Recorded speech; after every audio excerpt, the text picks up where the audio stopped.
तन्नमामि गजाननम् नारायणं नमस्कृत्य नरं चैव नरोत्तमं देवीं सरस्वतीं व्यासं ततो जयमुदीरयेत् सदाशिवसमारम्भां कोदण्डाचार्यमध्यमां वेङ्कटरामार्यपर्यन्तां वन्दे गुरुपरम्परां माणिक्यशास्त्रिविदुषां गुरूणां चरणस्मृतिः राधिका सर्वविघ्नानाम् इष्टानाम् अस्तु साधिका।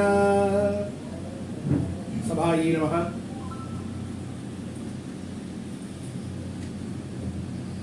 उत्तर आयुषि लोम छिन्दीत पितृणागुह्ये तर्हि नेदीयः नमस्करोति అని వేదంలో మనిషి యొక్క పూర్వ వయస్సు ఉత్తర వయస్సు అని రెండు వయస్సులు చెప్పబడ్డాయి. పూర్వ వయస్సు అంటే ఎంతవరకు అన్నప్పుడు మనకి నవగ్రహాల పేర్లు మనం బాగా వింటూ ఉంటాం. ఆ నవగ్రహాలు ఒక్కొక్కటి కూడా మన జీవితంలో ఒక్కొక్క కొంత కాలాన్ని మనల్ని శాసిస్తూ ఉంటాయి. అలా సూర్యుడు 6 సంవత్సరాలు, చంద్రుడు 10 సంవత్సరాలు, అంగారకుడు 7 సంవత్సరాలు, బుధుడు 17 సంవత్సరాలు ఉంటూ ఇట్లా మొత్తం కలుపుకుంటే 120 సంవత్సరాలు అవుతాయి. ఈ 120 సంవత్సరాలు మానవుడికి పూర్ణాయుష్షు అని చెప్పబడింది. పూర్ణాయుర్దాయము అంటారు. ఇందులో ఇందాక మనం చెప్పుకున్న ఉత్తర ఆయుష్ లోమ చిందీత అన్నట్టుగా ఉత్తర ఆయుషి అంటే ఉత్తర ఆయుష్లో అన్నారు. అంటే ఎప్పుడు అన్నప్పుడు 60 సంవత్సరములు దాటిన తరువాత అని ఒక మాట, లేక శతమానం భవతి శతాయు పురుష అని అన్నాం. కాబట్టి 100 సంవత్సరములు అని వేసుకుని 50 సంవత్సరములు దాటిన తరువాత ఉత్తర ఆయుష్షు అని రెండు విధాలుగా కూడా శాస్త్రంలో చెప్తూ వచ్చారు. ఈ ఉత్తర ఆయుష్షు ఎవరికి ఉంటుంది ప్రధానంగా అన్నప్పుడు శాస్త్రంలో భాగ్యవంతులు ఎవరైతే ఉన్నారో, ఎవరికైతే వంశంలో ఉండేటటువంటి పితృదేవతల యొక్క పరిపూర్ణ అనుగ్రహం ఉన్నదో, ఎవరైతే భాగ్యమైనటువంటి జీవితాన్ని గడుపుతూ ఉంటారో అటువంటి వారికి ఉత్తర ఆయుష్లో ప్రవేశము అంటే 60 సంవత్సరములు దాటిన తర్వాత జీవించి ఉండడం అనేటటువంటిది వారికి దొరికేటటువంటి భాగ్యము అన్నారు. అయితే మనం అందరం కూడా గ్రహ అధీనంలో భగవత్ అధీనంలో జీవనం కొనసాగిస్తూ ఉండేవాళ్ళం. స్వతంత్రులం కాదు అనుకుంటాం. మనం చాలా గొప్పవాళ్ళం, మనం ఏమన్నా పనులు చేసుకుంటూ ఉంటాం, మనం ఎక్కడికన్నా వెళ్ళగలం అని అనుకుంటూ ఉంటాం. ఇదంతా లౌకికం. అలౌకికంగా చూస్తే మనందరం కూడా పరతంత్రులమే తప్ప స్వతంత్రులం కాదు. భగవద్ అధీనంలో ఉన్నటువంటి జీవులం. భగవంతుడు మనతోటి ఈ పనులు ఇలా చేయించాలి అని అనుకుంటాడు. తద్వారా మనం పనులు చేస్తూ ఉంటాం. కావున మనం మన జీవనాన్ని ఇంకా ఎక్కువగా కొనసాగించాలి అని అంటే భగవంతుడి యొక్క ఆశీర్వచనం అనేది మనకి పరిపూర్ణంగా ఉండాలి. దీనికి కారుణికులైనటువంటి మహర్షులు మహానుభావులంతా ఏం చేశారంటే, వీళ్ళందరూ కూడా మనుష్యులకి అల్పాయుష్కులు కలియుగంలో ఉంటారు. వీళ్ళు తక్కువ సమయంలో ఎక్కువ ఫలితాన్ని పొందడానికి ఏదైనా వీళ్ళకి ఒక ప్రయోగాన్ని, ఒక పూజని, ఒక శాంతిని, ఒక హోమాన్ని ఏర్పాటు చేయాలి అని ఆలోచించి, వాళ్ళంతా శాస్త్రవేత్తలు, తత్వవేత్తలు కాబట్టి వాళ్ళు ఏ దేవతని మనం ఆరాధిస్తే మనకి ఆయుష్ పెరుగుతుందో చూసి అటువంటి దేవతలని పూజించమని చెప్పి మనకి కొన్ని నియమాలని, కొన్ని శాంతి కల్పాలని అనుగ్రహించారు. సాధారణంగా మనం చేసే ఏ కర్మైనా సరే ఒకటి నిత్యకర్మ అయి ఉండాలి, లేదు నైమిత్తిక కర్మ అని చెప్పి అయి ఉండాలి, లేదు మూడవది కామ్యకర్మ అయి ఉండాలి. నిత్యకర్మ అన్నామనుకోండి, ఉదయాన్నే లేచిన తర్వాత స్నానం చేయడం, సంధ్యావందనం చేసుకోవడం, ఏదో దేవతార్చన అని చెప్పి చేసుకోవడం, ఇవన్నీ కూడా నిత్యకర్మ. ప్రపంచం బద్దలైపోతున్నా సరే ఈ పనులు చేసి తీరాల్సిందే. నైమిత్తిక కర్మలు అని అంటే ఇప్పుడు గ్రహణం వచ్చింది. గ్రహణం వచ్చినప్పుడు మనం స్నానం చేస్తాం. ఆ గ్రహణం వచ్చింది కాబట్టి స్నానం చేస్తున్నాం, కానీ మామూలుగా మనం స్నానం చేయాల్సిన అవసరంలా అర్ధరాత్రి పూట. కాబట్టి అట్లా ఒక గ్రహణం అనే నిమిత్తాన్ని పెట్టుకుని స్నానం అనేటటువంటి పని చేస్తున్నాం కాబట్టి, లేక కాశీ వెళ్ళాం, గంగానది కనిపించింది, నదీ స్నానం చాలా గొప్పది అనుకున్నాను, ఎవరో మునిగాని లేచారు. ఆ గంగని చూసినందువల్ల స్నానం చేస్తున్నాను తప్ప సాధారణంగా మనం మళ్ళీ స్నానం చేయట్లా. అక్కడ గంగ లేకపోతే స్నానం చేయంగా. కాబట్టి ఒక నిమిత్తంతో చేసేటటువంటి పనులని నైమిత్తికమైనటువంటి పనులు అని చెప్పి అంటారు. ఇక మూడవవి కామ్య కర్మలు. ఒకరోజు కూర్చుని వ్రతం చేసుకోవాలనిపించింది, ఇంకో రోజు అభిషేకం అనిపించింది, ఇంకో రోజు ఏదో ఆరాధన చేయాలనిపించింది, హోమం చేయాలనిపించింది. అలా ఒక కోరికతోటి నాకు ఆయుష్ కావాలి, ధనం కావాలి అంటూ ఇట్లా ఒక కోరికతో చేసేటటువంటి పనులని కామ్య కర్మలు అంటారు. అలాంటి కామ్య కర్మలు 2 రకాలుగా ఉన్నాయని చెప్పారు శాస్త్రం. ఒకటి శాంతి కర్మలు, 2 పౌష్టిక కర్మలు అని చెప్పి.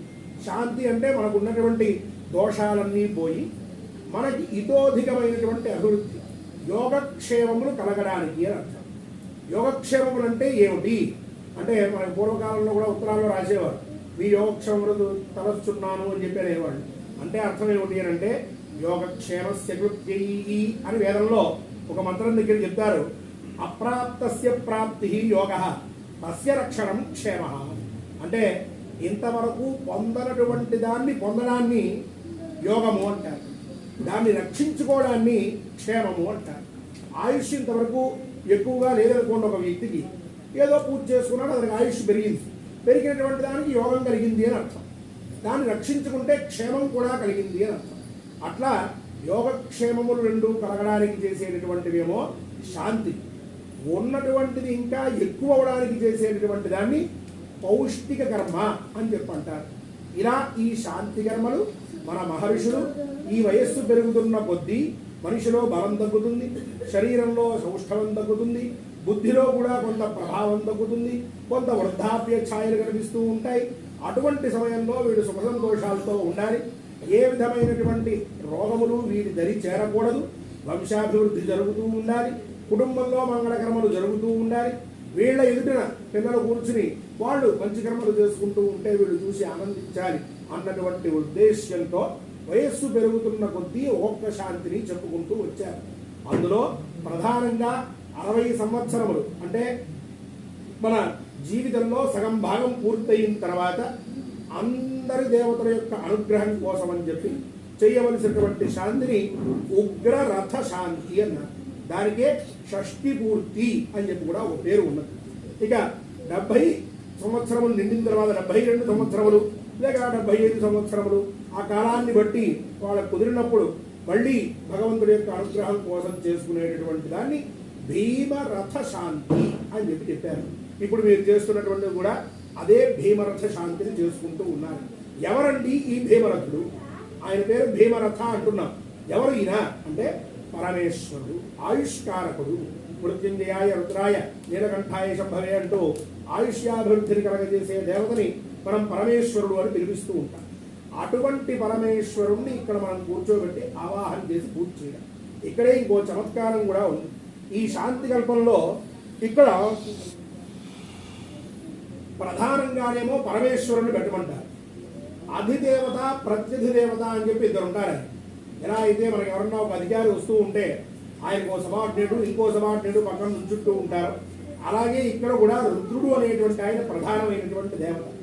ఆయనతో పాటుగా బ్రహ్మ విష్ణు ఇద్దరిని కూడా పిలుస్తారు. అంటే బ్రహ్మ విష్ణు మహేశ్వరుల్ని ముగ్గురిని పిలిచి వారితో పాటు కాన్వాయిలాగా మిగతా దేవతలందరినీ కూడా పిలిచి ఆవాహన చేస్తాం. ఇక్కడ జాగ్రత్తగా గమనిస్తే ఈ ముగ్గురు ఎక్కడ కలుస్తారో దాన్ని పరబ్రహ్మ అని చెప్పారు.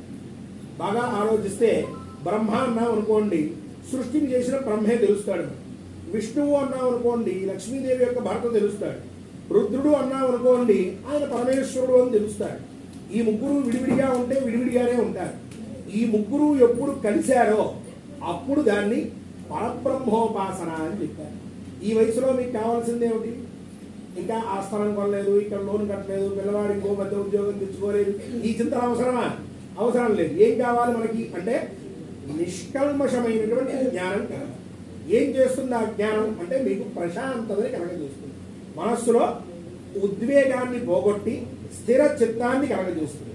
ఆ స్థిర చిత్తంతో మీరు ఉంటే ఇంకో 60 ఏళ్ళు శుభ్రంగా ఆనందంగా జీవించవచ్చు. ఎటువంటి భేద భయం లేకుండా ఆనందంగా ఉండవచ్చు. అలా కావాలి అంటే మిమ్మల్ని ఇక్కడి నుంచి ఇక ఉపాసనా మార్గంలోకి పంపించడమే ఇక్కడ ముగ్గురిని ఆవాహన చేయడంలో తాత్పర్యం. ఆ ముగ్గురిని పరబ్రహ్మలుగా భావించి బ్రహ్మ విష్ణు మహేశ్వరులు కలిస్తే ఈ ముగ్గురిని సృష్టించిన పరబ్రహ్మ ఇంకో ఆయన ఉన్నాడు. ఆయనో ఆవిడో ఎవరో మనకెవరికీ తెలియదు. అదొక విచిత్రమైనటువంటి దేవత. పరబ్రహ్మ అంటాం. గురు సాక్షాత్ పరం బ్రహ్మ తస్మై శ్రీ గురవే నమః అంటున్నావే, అక్కడ గురు బ్రహ్మ, గురు విష్ణు, గురు దేవో మహేశ్వర అని మూడు గురుగారికి చెప్పి ఈ మూడు కలిసి ఉన్నాడు కాబట్టి ఈయనే పరబ్రహ్మ అన్నారు. అట్లానే ఇక్కడ కూడా ఈ ముగ్గురు కలిసి ఉన్నారు కాబట్టి ఈ ముగ్గురినే పరబ్రహ్మగా ఉపాసన చేసి ఆయన యొక్క అనుగ్రహాన్ని పొంది చక్కగా ఈ కల్పంలో ఉన్నటువంటి విశేషాలన్నీ తెలిసినటువంటి వాళ్ళతోటి ఈ పూజ చేయించుకుని ఇట్లా ఈ కలశాలు ఇవన్నీ పెట్టుకుని ఇవన్నీ ఆవాహన చేసి ఇంతెందుకండి ఇంత సంరంభం అవసరమా అని అడుగుతారు ఈ మధ్య కొంతమంది మమ్మల్ని. దానికి తాత్పర్యం ఏమిటి అంటే, అన్నం వేసుకున్నాం, పప్పు లేకపోతే తింటామా? ఏదో కూర ఉంటే బాగుంటుందని అనిపించట్లా? అదే పండగ రోజు అయినట్లయితే ఏదో స్వీటు హాటు కూడా బాగుంటుంది అనిపిస్తూ ఉంటుంది. ఇంకోరింటికి వెళ్ళినప్పుడు అప్పడం వేరేదో కూడా అనుకుంటూ ఉంటారు కొంతమంది. ఎందుకని ఒకటి సరిపోవట్లా? మనకి మటుకు అన్నీ కావాలి, పరమాత్మ దగ్గరికి వచ్చేటప్పటికి మటుకు 2 కలశాలు ఉంటే చాలు కదా అంటారు. అట్లా లేకుండా యథాశాస్త్రంగా ఏది శాస్త్రంలో చెప్పారో దాన్ని అనుసరించి ఎక్కడా మంత్రలోపం లేకుండా చక్కగా తెలిసినటువంటి వాళ్ళతో ఇట్లా చేయించుకుని వచ్చినటువంటి బంధుమిత్రాదులతో కలిసి ఇదంతా సత్కథా కాలక్షేపం అంటారు. కాలక్షేపము అని చెప్పి అంటూ ఉంటాం. కాలుడు అంటే యమాయ ధర్మరాజాయ మృత్యవేచాంతకాయ చ వైవస్వతాయ కాలాయ నీలాయ పరమేష్ఠినే అని కాలహ అంటే యముడు అని అర్థం. ఆ యముడు మనల్ని ఎప్పుడు పరిగ్రహిద్దామా అని చూస్తూ ఉంటాడు. అటువంటి వాడిని క్షేప అంటే పోగొట్టడం అన్నమాట, దూరం పెట్టుకుంటూ రావడం అనే దాన్నే కాలక్షేపము అని చెప్పి ఆ శబ్దానికి అర్థం. అంటే ఇక్కడ భగవత్ సన్నిధానంలో మనం కూర్చుంటే భగవంతుడి దగ్గర మనం ఎక్కువ సమయం ఈ పనిని చేస్తూ ఉంటే ఆయన చూసి వీళ్ళు భగవదారాధనలో ఉన్నారు, వీళ్ళ జోలికి మనం వెళ్ళకూడదు అని చెప్పి దూరంగా ఉంటారట. అందుకని వైష్ణవ సాంప్రదాయంలో కూడా వాళ్ళు ఏదైనా పాశురాలో ఇంకోటో పారాయణ చేసిన తర్వాత ఈనాటి కాలక్షేపం పూర్తయింది అంటారు. మనకి తెలుగులో మనకు కాలక్షేపం అంటే వృథా చేశామ సమయం అనుకుంటారు, చాలా పొరపాటు. ఇది తాత్పర్యం వైష్ణవ సాంప్రదాయంలో వారంటారు. ఈ విధంగా కాలక్షేపం చేసి చక్కగా రాత్రంతా కూడా ఆ పైన భగవంతుడి యొక్క అనుగ్రహంతో రేపు పొద్దున ఆ కలశాల్లో నీళ్ళని మీ మీద పోస్తారు. దాన్ని అవభృత స్నానము అంటారు. సకుటుంబంగా మీరు ఆ స్నానం చేసినట్లయితే అప్పటికి మీలో ఉన్నటువంటి సర్వ విధములైనటువంటి అశుభములు నివృత్తి అయ్యి శుభమంగళ కళ్యాణ పరంపర ప్రాప్తి అనేటటువంటిది కలుగుతుంది. పరబ్రహ్మోపాసనలో కొంత భాగాన్ని మీరు నేర్చుకున్నటువంటి వారు అవుతారు. ఇకపైన జీవనంలో అంతా కూడా సుఖంగా ఆనందంగా ఎటువంటి ఆలోచనలు పెట్టుకోకుండా ఎక్కువ సమయం భగవత్ సన్నిధానంలో గడుపుతూ జీవనాన్ని ఇంకా కళ్యాణమయం చేసుకోవడానికి ఇక్కడ మిమ్మల్ని రిహార్సల్ చేయిస్తూ ఉన్నారు మీతో పండితులు కూర్చోబెట్టి. ఇకపైన ఆ ముగ్గురి దేవతల యొక్క అనుగ్రహం, అలాగే ఇతర అధిదేవతలు ప్రతిథ దేవతల తర్వాత ఇంద్రాది అక్షదిక్పాలకులు ఉన్నారు, ఇంకా వారాధి దేవతలు, గ్రహాది దేవతలు, అలాగే సప్త చిరంజీవులు ఇత్యాదులందరూ కూడా వస్తారు. వాళ్ళందరినీ కూడా పూజించి మీలో చిరంజీవిత్వం ఉంది, అది మాలో కూడా అనుగ్రహించండి. మేము కుటుంబానికి పెద్దరికంగా ఉండి మా పిల్లలందరినీ కూడా పరిపాలిస్తూ ఉంటాం. వారందరూ మా సన్నిధానంలో ఉండి వాళ్ళ పనులు చేసుకుంటూ ఉంటే జీవనాన్ని ధర్మమయంగా గడుపుతాము అని ఇక్కడ ప్రతిజ్ఞ చేసుకోవాలి. చేసుకుని ఇక పైనంతా కూడా జీవనంలో చక్కగా పరబ్రహ్మని ప్రార్థిస్తూ ఉన్నట్లయితే ఆ విధంగా మీకు సకల శుభ్రములు కలుగుతాయి, ఆయురారోగ్యములు కూడా ప్రాప్తిస్తాయి అని చెప్పి కల్పంలో చివరి చెప్పినటువంటి మాట. ఇక్కడే చివరిలో ఇలా మొత్తం అంతా చేసిన తర్వాత ఏవం యః శాంతి విధివత్ శ్రద్ధయాన్విత సర్వరోగ నిర్ముక్త సర్వ పీడా వివర్జిత అని చెప్తారు. సర్వ రోగములు పోతున్నాయి, అలాగే సకల విధములైనటువంటి గ్రహపీడలు కానీ లేక దృష్టి దోషాలు కానీ ఎవరైనా శత్రువుల యొక్క బాధలు కానీ ఏవైనా సరే సమస్తము కూడా ఈ శాంతి కల్పంతో అన్నీ కూడా పోతాయి అని చెప్పి 100 సంవత్సర పర్యంతం భుక్వా భోగాన్ అనేకశః అంతే శివపదం ప్రాప్య తత్రైవ పరిమోదతే అంటూ 100 సంవత్సరముల వరకు ఇప్పటికీ చేసుకున్నారు. 82వ సంవత్సరం వచ్చేటప్పటికి మళ్ళీ అక్కడ మీరు 100 సంవత్సర జీవిన సహస్ర చంద్ర దర్శనశ్చ అంటారు. సహస్ర చంద్ర దర్శనం అని చెప్పి 1000 పున్నములు చూసినటువంటి వాళ్ళు చేసుకోవాల్సినటువంటి దాన్ని చక్కగా అది కూడా చేసుకునేటటువంటి యోగ్యత కలుగుతుంది. ఆ పైన 100 సంవత్సరాల ఫంక్షన్ కూడా మనవాళ్ళు మనవరాళ్ళు అందరూ కలిసి కూతురు కొడుకులు అందరూ కలిసి చక్కగా మీకు నిర్వహించి మిమ్మల్ని చక్కగా జాగ్రత్తగా ఆనందంగా మిమ్మల్ని చూసుకోవాలి. ఆ విధంగా పరమాత్మ మిమ్మల్ని అనుగ్రహించాలి అని చెప్పి శ్రీనివాస స్వామిని పరబ్రహ్మని ప్రార్థిస్తూ ఓం స్వస్తి. ఓం భక్తి ప్రజా